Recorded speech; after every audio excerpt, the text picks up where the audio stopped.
Hello, everyone. I'm Sierra. And I'm Ashley. And this is your Weekly Dose of Wicked.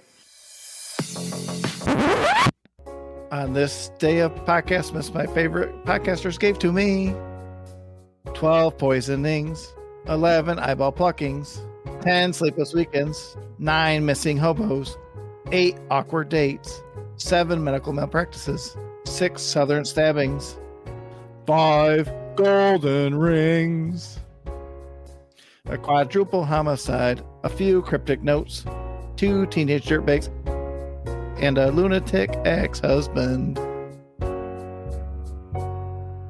Welcome to day 5 of Podcastmas. What? So glad you could join us. So glad that you are here, especially during this busy holiday season. Hope we bring you, I was going to say some joy, but that's not the right word. No, Christmas joys. I was going to say that too, but that's not right. We're not bringing joy. We're talking about murder. It's not joy.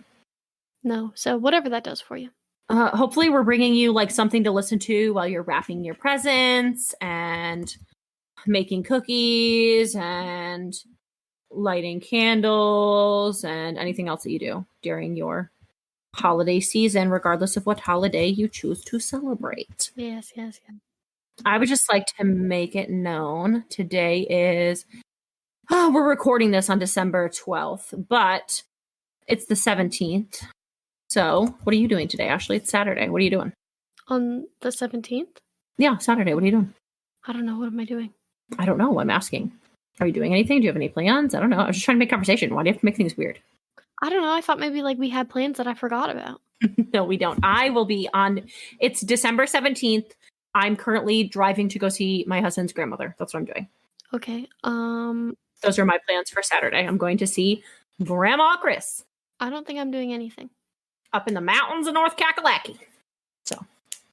Well, that sounds like lots of fun. I'm sure it will be a lovely time. I mean, I don't mind going to see Jacob's grandmother. But yeah, it's going to be a good time. I just didn't know if you had plans, if you were doing anything. No, I don't think so. I think my plans are probably to like finish wrapping my presents. Yeah.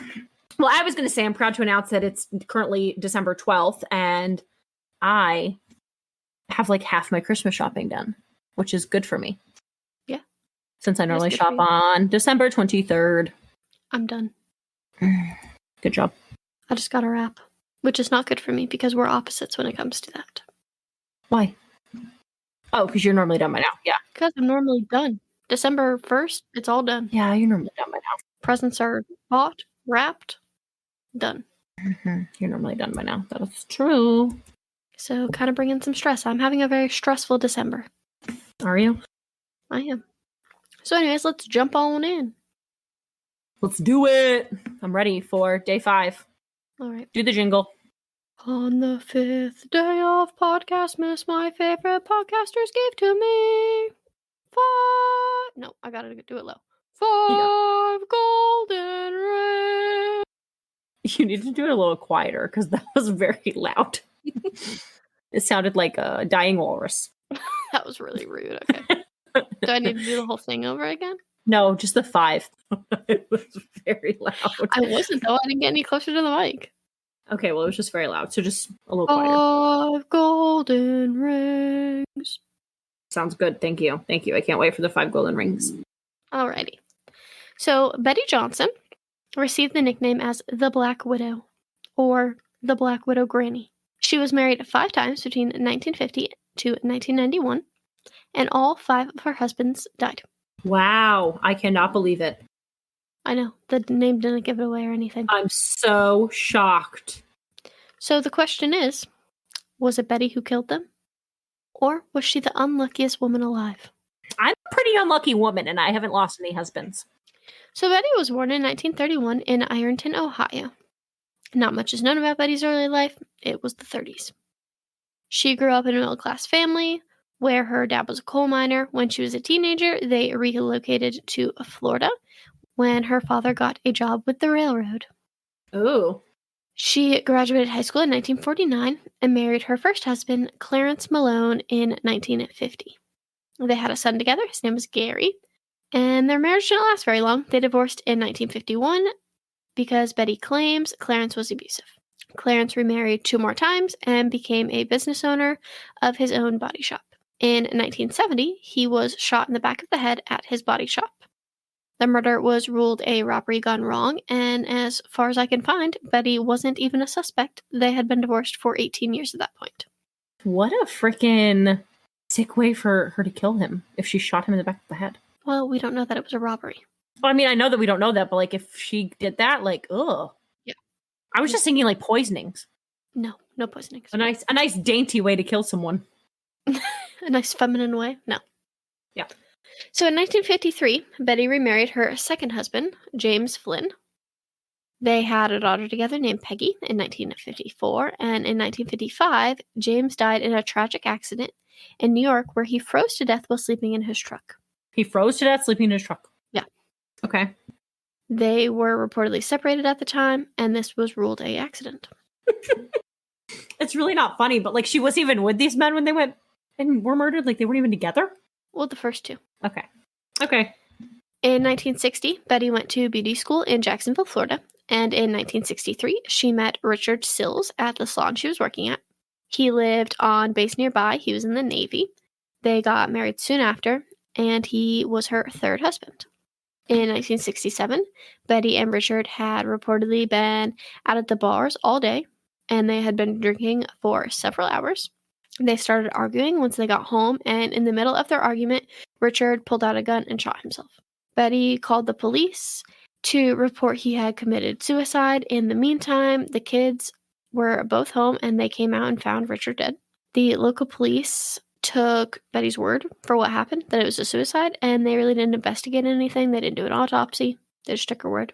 The naval police also had to look into this since he was active duty Navy, and they just took the local police's word, who took Betty's word, and they also ruled it a suicide.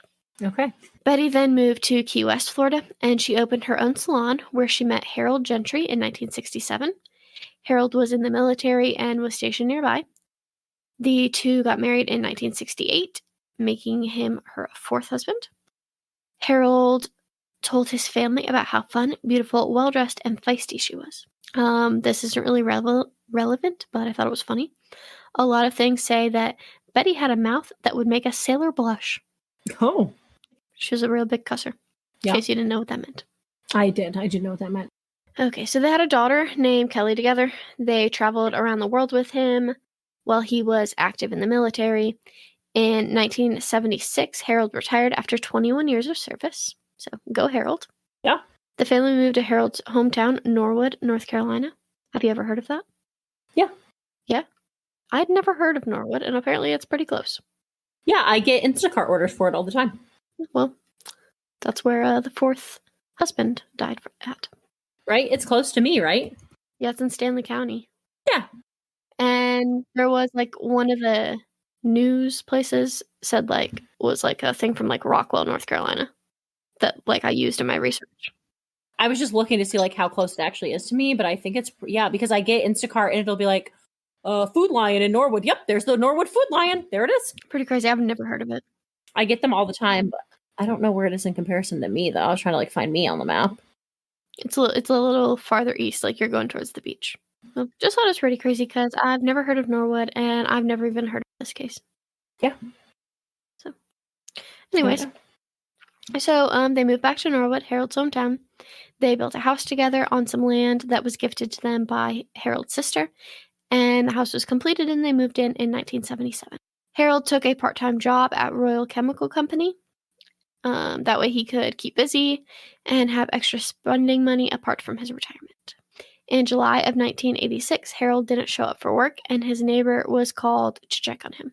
It was very unusual for Harold not to show up for work. He was a very hard worker and very reliable. His neighbor, Emery Lehigh, went over to Harold's house, and the sliding glass door was open.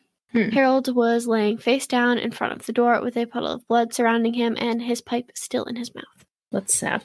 Fun fact, he always had a pipe in his mouth. So, thought that was, not a nice way to go, because clearly that's a horrible way to go, but at least he still had his pipe in his mouth. So I know we've moved past it. It's just on the other side of Albemarle. Yeah, near Albemarle. So, yep. Yeah, so, I get orders for Richfield, Albemarle, Norwood. So yeah, I mean, it's like 45 minutes from me. But yeah, okay, sorry. I had to know.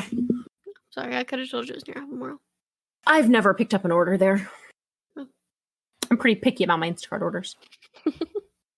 Not that any of our listeners care, but I do Instacart on the side because I'm poor. No, they don't care. It's nice supplemental income for me. Well, I thought maybe it would make them join the Patreon. How do you join the Patreon? Go to www.patreon.com/weekly dose of wicked. Or you can go to buymeacoffee.com/WDOW. We'll get back to the case. So he had 6 gunshot wounds. That's some overkill. Yeah, overkill. So it was like an ambush type shooting. He had shots in both the front and the back of his body. Ugh. There was also extensive ransacking to their house. Most of the drawers were open. Things were turned over. Immediately, home invasion was what they thought. Yeah. But there were no signs of forced entry. They canvassed the neighborhood, and many of the neighbors admitted to hearing gunshots Saturday night. But the area was very rural, and gunshots weren't uncommon, which is funny because we just talked about that today. Yeah. So a lot of people there had large plots of land, and they would often target shoot. Emery even remembers telling his wife that he thought it was a little late for target practice, but whatever. So he just let it go. Gunshots were normal.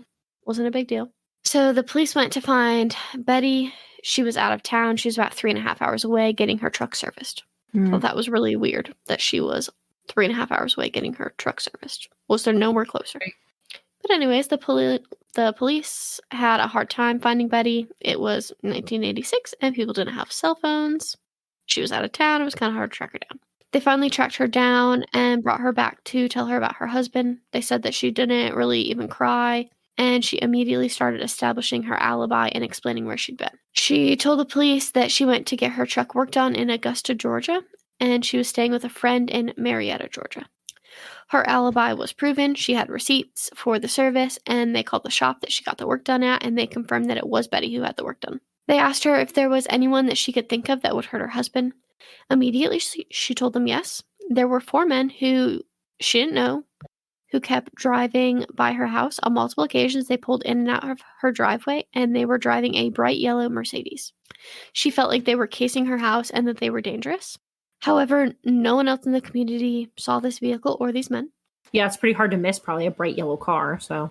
Right. Exactly. So they thought that was really weird that no one else saw this car. They were strangers. It was a small town, and they were driving a bright-ass yellow Mercedes. The police even reached out to surrounding counties, like their police departments and their public, to see if anyone had seen this car. No one did. But with Betty having an alibi and no other evidence, the case grew cold, and within months, they had nothing. Harold's brother, Al, was very suspicious of Betty. He said that his brother once told him, "Never trust that woman. She isn't who she says she is." His brother also told police that they were actually separated at the time. Betty had accused Harold of cheating and threw him out of the house, and he was staying in a travel trailer in their backyard. And he would just come into the house to shower and eat. Omnious, isn't it? Don't trust her. She's not who we think she is. Right. Ugh. I don't like and no that. other information. Yeah, I'm not a fan of that. Okay. So from him, Betty received $20,000 from his life insurance. After Harold's death, Betty moved to Augusta, Georgia, and she met John Neumar, and she married for the 5th time in 1991. John was a relatively wealthy man. He had a net worth of about $300,000. However, during their marriage, Betty racked up $200,000 in credit card debt on 43 different credit cards. 42 credit cards. That's a lot, right? Because of this, they filed bankruptcy in 2000. And according to John's family, he was always really careful with money and a big saver. So it seemed that Betty was the cause of all of their money problems. In 2001, John died of sepsis. In case you don't know, sepsis is an infection of the bloodstream that causes multi-organ failure. I did know that. Well, I figured you knew. I met other people. Kind of crazy. How did she make him die of sepsis?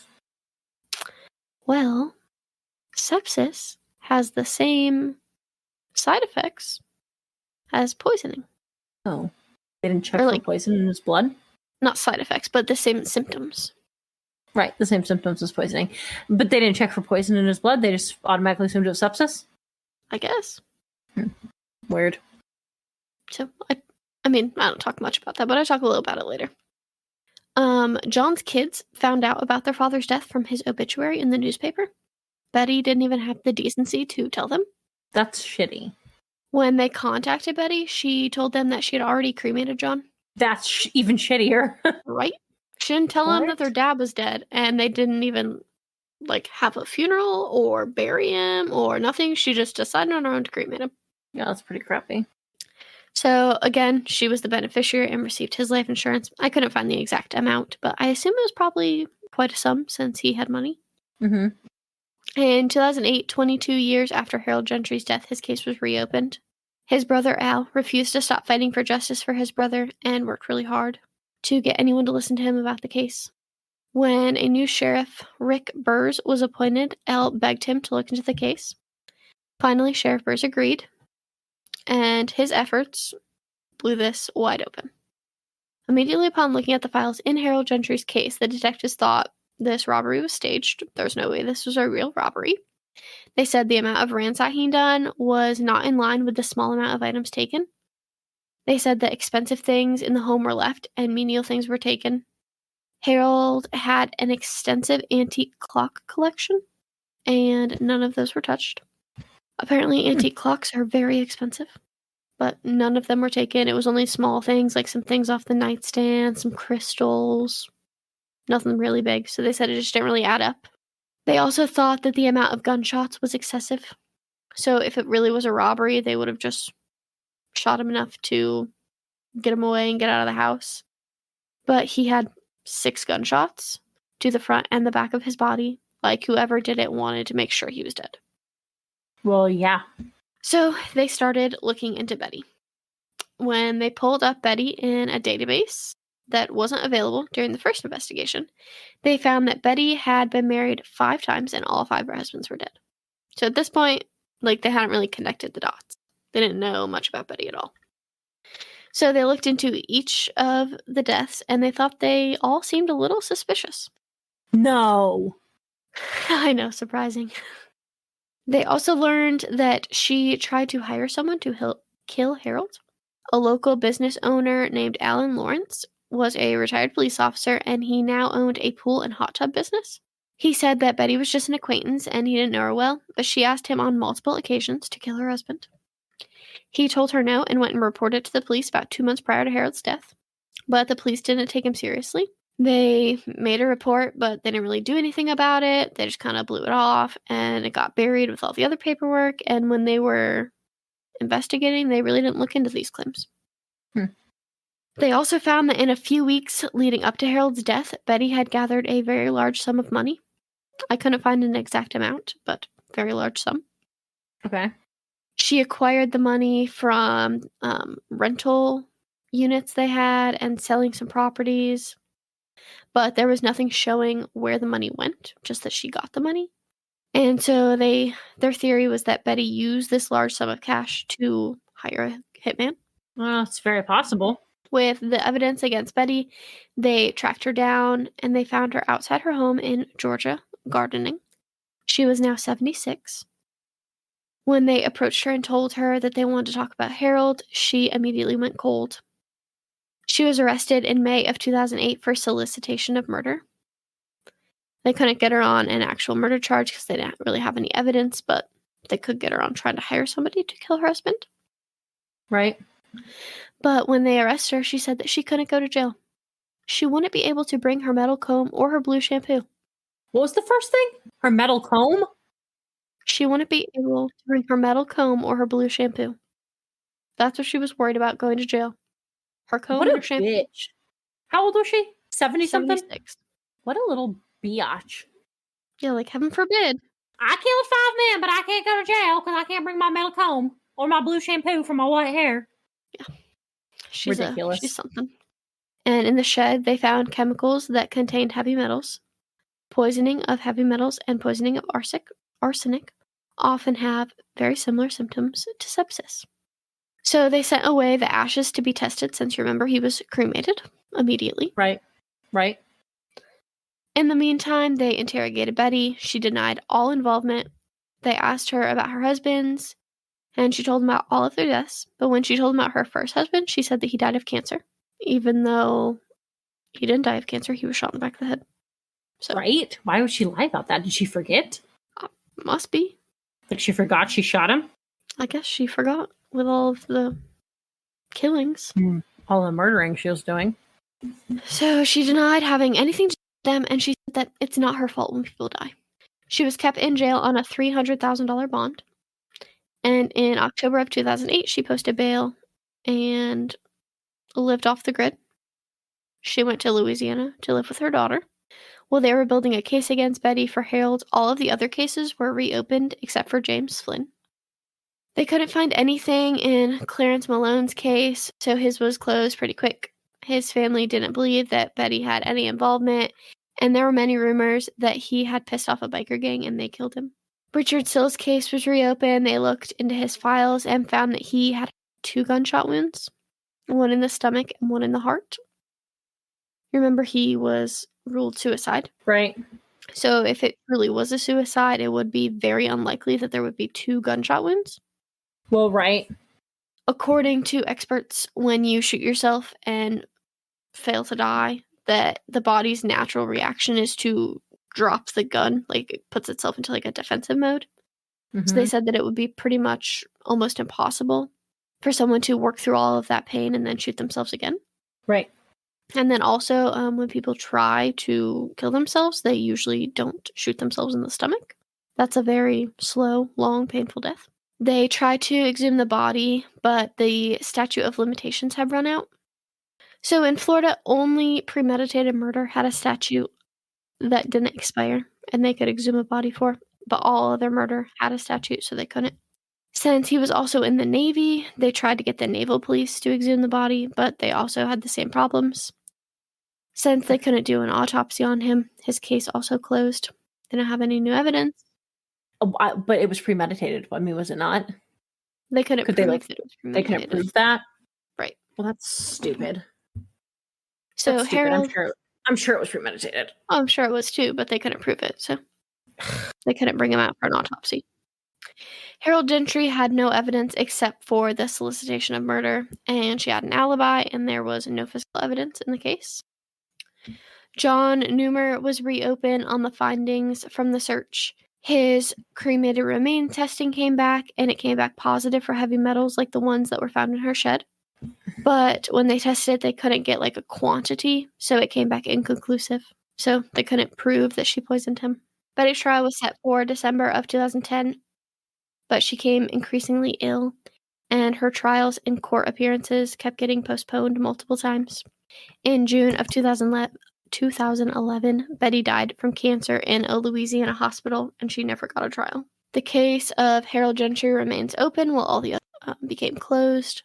On Betty's deathbed, she told her daughter that she didn't do any of it. She said that Harold and John were the love of her lives, and she couldn't wait to go be with them. What the hell is wrong with her? I don't know. So what do we think? Do we think she did it, or was she the unluckiest woman alive? I think she did it. That's too many dead husbands. I mean, I agree, but they had no evidence of any of them. So that's pretty crazy. I mean, yeah, I guess, but she didn't go to jail, right? So. Well, she did go to jail. She got out on bail. Oh, right. And then she died before her trial. Okay. But she wasn't in jail, like, for long periods of time. What did you say her cause of death was? Cancer. Okay, so it's not like she killed herself. No. She'd already done so much killing. She could have just... I mean, did she give herself cancer? Seems like it's possible. I mean, maybe. Yeah, it's pretty crazy. Yeah, she was arrested in May, and she was in jail until October, so... Oh, so she was there a little bit. Yeah. I mean, not a ton of time, but 5 months. 5 months, 6 months, yeah. So, okay. Until she could get her bail money. Yeah, but it's not that long. It's surprising she didn't have the bail money, considering all the life insurance that she had taken. Yeah. I think she probably killed her husband. So there was more to the case, like other crazy things that she did. But, you know, we're trying to make these mini, so I didn't add all of it in there, but there's some crazy things. I mean, you might as well just add it in there because of our cases, only one of them's actually been a mini. So. Well, I know, but... The rest of them are all 40 to an hour long, so. If you want a full hour and a half of it, true crime all the time, They go into a real depth. Yeah, I might listen to this true crime all the time. It's a good one. And there's even more crazy stuff, like her son died from suicide. I think she killed him too. I mean, I don't know, maybe. He apparently had a suicide note, but like his wife blamed Betty. Why would she kill her son? She had a life insurance policy on him. Then she was the beneficiary. And he was 30-something. So you think that all of these were just like for money? Yeah. Pretty crappy. Her grandson, Gary's stepson, Jeff, lived with her for she killed her grandson? Years. No. Okay. He lived with her for like 2 or 3 years, and she told him that she wanted to take a life insurance policy out on him, and he was like, nope, and he moved out. I don't blame him at all. In True Crime All the Time, they talk about she had like 20 different aliases and was like using like all kinds of credit cards and was like in credit card theft and pyramid schemes. I couldn't find that anywhere else, so I didn't add it in here. Because they're the only ones that talked about it, but... Right. That's pretty crazy. All kinds of crazy shit. Yeah, it's pretty crazy. So pretty if you have time, listen to True Crime All the Time. They have a good podcast on her. It's pretty crazy. All right, well, thanks for the 5th day of podcast, miss. 7 more. Yep, 7 more. So we'll catch you tomorrow for 6 Southern stabbings, y'all. That was a good accent. I liked that. I know it was. Did you like it? I loved it. Should I do the entire episode in my Southern accent? No, you should not. Like my real Southern accent, like the one that I use when I talk to Southern people. Not my fake one, not my overly exaggerated one. I don't think you should use a Southern accent, no. Why? Because you don't have a Southern accent. Okay, but when I talk to Southern customers or like you have a fake Yankee Southern accent, no. Have you ever heard it? I mean, yes. Comes out sometimes. I don't know. I'm going to take a vote and ask the Patreon. Should I do 6 Southern stabbings in my Southern accent? I don't know why you have to hate on it. I just say things like giddy and bless your heart. Not really. I don't really say those things, but I don't know that I could actually even do my fake Southern accent without having a Southerner present. What do you mean you have me? You're not a Southerner, Ashley. Whatever. It only comes out when I talk to Southern people. All right. Well, we'll catch you tomorrow. Catch you tomorrow for 6 Southern stabbings. Bye. Okay, thanks. Bye. Hey, everyone. Thanks for listening. If you liked what you heard and want to support a small podcast, please give us money at www.patreon.com/weekly dose of wicked, where you can join one of our 3 tiers. At the $5 level, we've got the moderately wicked. For $7 a month, we've got the awesomely wicked. And for all of those high rollers, big ballers out there, we got the $10 level, the extraordinarily wicked. As a member of our Patreon, you are entitled to bonus episodes. You also get a one-time shout out on our podcast, as well as some other cool little extra things going on there. So come on over, join our fan club. Feel free to give us a follow on Instagram at weekly_dose_of_wicked, or you can literally just search Weekly Dose of Wicked and we'll pop up because we're the only ones. For a direct feed of our podcast, please go to www.weeklydoseofwicked.buzzsprout.com. Great news! You can now listen to us pretty much wherever you like to listen to podcasts. That's right, folks. We are big time. You can now hear your Weekly Dose of Wicked on Apple Podcasts, Spotify, Google Podcasts, Amazon Music, Stitcher, iHeartRadio, TuneIn Plus Alexa, Podcast Addict, Podchaser, Pocket Cast, Deezer, Listen Notes, Player FM, Podcast Index, Overcast, Castro, Castbox, and Podfriend. The only place we can't seem to get ourselves on is Pandora. So we'll let you know when that happens. In the meantime, make sure to come back next Wednesday for your Weekly Dose of Wicked. But